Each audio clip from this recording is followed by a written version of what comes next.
Hey up lads and lasses, Damphyre here, back again with some more Infinite Lagrange. Today, looking through the patch notes, and I'm going through this because it's mostly about the changes they're making to the auxiliary ships, which they mentioned in the last video I did with one of these. So yeah, I thought I'd best get this out of the way. And then I need to record the Hayridden at some point. I have a video pre-recorded at the moment, so the Hayridden will come after that one, because I saw a lot of comments asking for that. Trust me, you're not missing much with the Hayridden. It's nowhere near as good as it used to be. Actually, it wasn't even particularly good back then either.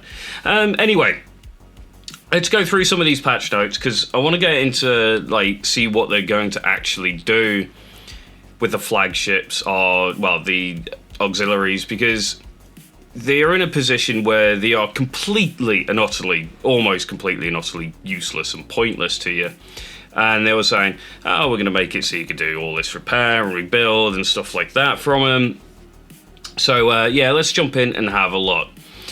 Added the adjustment following features to the FS-830 Fast Tactical Auxiliary Ship and the Eddie Karen Heavy Firepower Auxiliary Ship. First one, we got the flagship skill Fleet Dock 1 and Fleet Dock 2, adjusted to default skills. Added the auxiliary ship docking subfleet building feature, which can enhance the base repair speed of subfleet buildings when docked. The FSV 830 Fast Tactical Auxiliary Ship repair speed is 40% of your base. The Eddie Karen is 50% of your base, and with further upgrading, you can increase the flagship. Yeah, you increase the fleet dock flagship skill and increase the repair speed enhancement effect by 40% further. So you're gonna sit at 80% with the fast tactical, the FSV, and you're gonna sit at 90% of your base's repair speed with the Eddie Karen. Again, I'm still not certain if this is like the basic base repair speed or if this is like the base upgraded. I want to say it's the prior, so it's not going to be particularly fast. It'll be okay for free Desi fleets, probably a bit too slow for, you know, larger ships. Cruisers might even struggle a little bit with the repairs from these, but we'll have to see. Subfleets moored within the building can utilize the auxiliary ships production lines and repair queues. 2, added the aircraft docking production feature.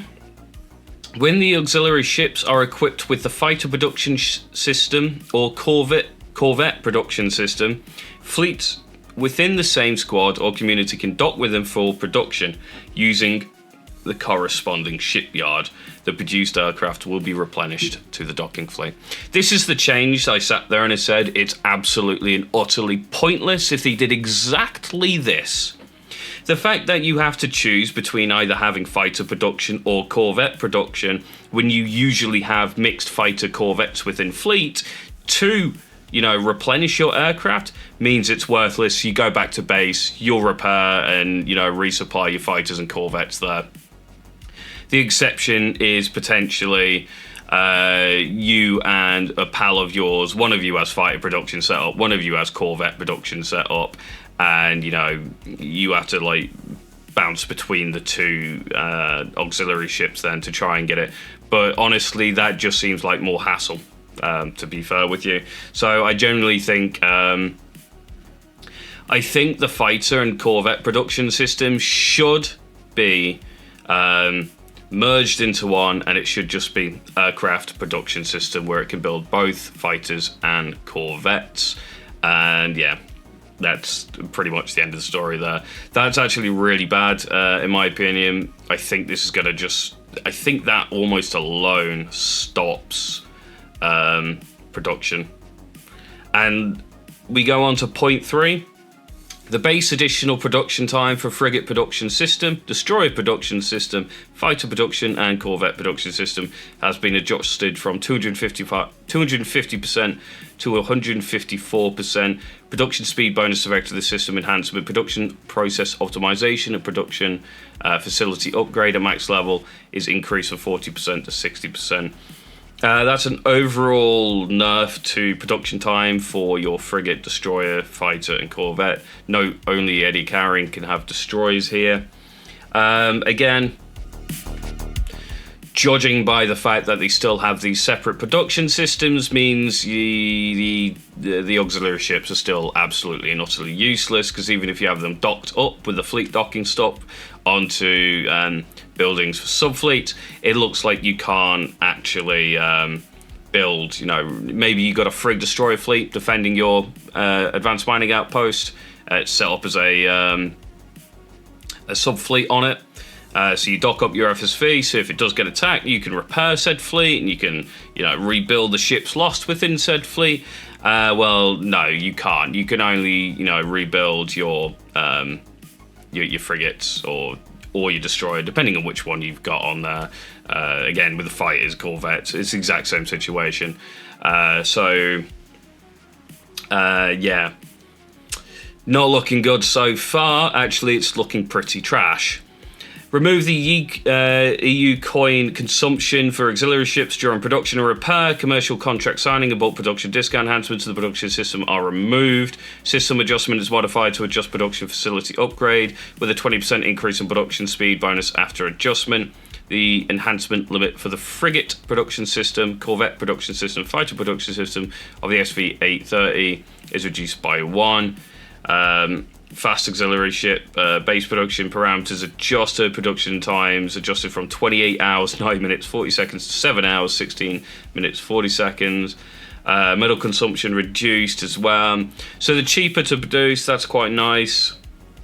The Eddie Karen's production time was 36 hours and 32 minutes. Jesus Christ, I thought carriers were bad. Metal consumption is also, and cost reduction has also been reduced as well. Prerequisite production condition for auxiliary shipyards are adjusted to base size 6. You can get them out earlier, which is nice. The associated region for the war readiness maintenance factory is adjusted to port district. System module includes a display of auxiliary ship supply speed values. Added display only. That doesn't really do much. Optimize the enhancement effect description of the supply facility enhancement, supply efficiency optimization without changing the functionality. Added a new movie camera work mode for fleet. Added a sorted feature mode. So the rest are just you know, optimization and stuff like that. So let's talk about... Actually, they haven't changed anything. There is no changes to the auxiliary ships here that make them meaningful or useful in any way, shape, or form. The changes they would need to make is... without going like too much, you would have like a ship production system that will allow you to produce frigates and destroyers. Maybe that only one goes on the Eddie Karen, and you have the FSV, which has, you know, maybe fighters and corvette production system. Have them maybe separated into 2 ships. That, to be honest, also doesn't sound great, because then new players might be like flat out, or even veteran players. I literally got the Eddie Karen 4 or 5 days ago, I think it was. I've had the FSV for a while, but I got the Eddie Karen, yeah, it was about 4 or 5 days ago. I picked it up in a box. Got really damn lucky. So that's, I think, like a year since the Eddie Karen's been in game. I haven't managed to pull it. So that would stop me being able to use, you know, maybe frigate destroyer production, if you say that. So yeah, I don't know. The changes to the auxiliary ships just aren't there. It's nice that you can go and, you know, dock to subfleets. They can use the production facilities. They get the repair speed bonuses and stuff like that. That's fantastic. But at the end of the day, you genuinely lose ships, and you need to replace said ships. I guess you could argue, well, make a frigate-only fleet or make a destroyer-only fleet for your sub-fleet for defense. And it is a valid argument. At the same time, you genuinely can't.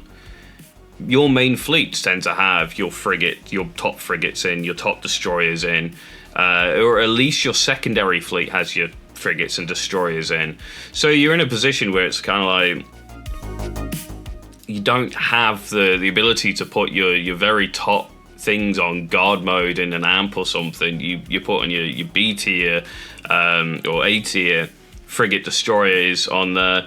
And yeah, they're gonna die if they get attacked by something. They might be able to hold off. They might be able to give out time.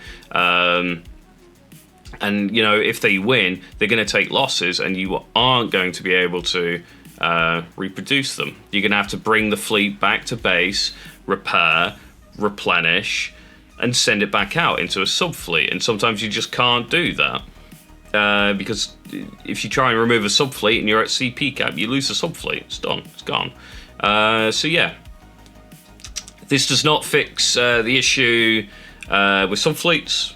Subfleets are good. They are useful, but you know, when you're getting up to high CP value fleets, you're kind of like choking out on CP. So you use the subfleet, and now you're like stuck in a position where you can't repair the subfleet anymore. You can't replenish the subfleet anymore.